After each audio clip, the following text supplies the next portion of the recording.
اچھی نیت، اچھے ارادے کے ساتھ، اچھی سوچ کے ساتھ اگر تم کوئی بھی بھلائی کر رہے ہو، انشاءاللہ اس کا اجر و ثواب زندوں کو بھی ملے گا، اور ان کے جو رشتہ دار یا تو ماں باپ ہیں یا تو بھائی بہن جو بھی اس دنیا سے جا چکے ہیں، ارادہ کر کے ان کے بھی لیے دعا کریں گے یا ان کے بھی لیے ایسا ثواب کی نیت سے صدقات کو کریں گے تو یقیناً ثواب ملے گا۔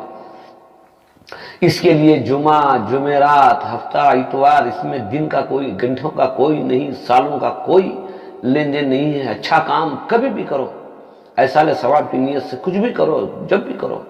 دوسروں کے لیے دعا کرنے والوں، دوسروں کے لیے دعا کرنے والوں کے لیے بہت بڑے انعامات ہیں۔ اللہ تعالیٰ فرماتا ہے جو دوسروں کے لیے بھلائی کا سوچتے ہیں، ان کے لیے دعائیں کرتے ہیں تو خود ان کو دعاؤں کی ضرورت نہیں پڑتی، کیونکہ اللہ تعالیٰ ان کی زندگی ایسے اطمینان، سکون سے گزارے گا کہ انہیں کوئی چیز مانگنے کی ضرورت ہی نہیں پڑے گی۔ ہاں، ہمیشہ اللہ سے مانگتے رہنا ہے، اے اللہ ہمیں سیدھے راستے پر چلنے کی توفیق عطا فرما۔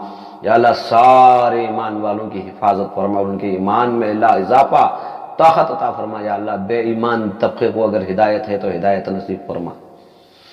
جہاں کہیں لوگ تکلیفوں میں، مصیبتوں میں مبتلا ہیں تو اے اللہ انہیں تکلیفوں سے، مصیبتوں سے راحت، آزادی عطا فرما۔ اے اللہ جہاں بے روزگار ہیں، اے اللہ ان کی روزی میں خیر و برکت کا معاملہ عطا فرما۔ اور اے اللہ جہاں کہیں مظلوم ظلم کا شکار ہو چکے ہیں تو اے اللہ ان پر خاص مہربانی کا معاملہ عطا فرما۔ یا اللہ جو اس دنیا سے جا چکے ہیں، اے اللہ ان کی کوئی تو ایسی نیکی ہوگی جو تجھے پسند ہے، کوئی تو ایسا کام ہوگا جو دوسروں کے لیے کیا ہوگا، ان کی اچھائی کے لیے کیا ہوگا، تو اے اللہ ایسے کاموں کو پسند فرما کے اللہ ان کی مغفرت فرما۔ اور اے اللہ جو اس دنیا سے جا چکے ہیں الہی العالمین، ان کے جو گھر بار والے یا تو وہ بیوہ ہو چکے ہیں یا وہ یتیم ہو چکے ہیں تو اے اللہ ان پر تیری نظر خاص عطا فرما۔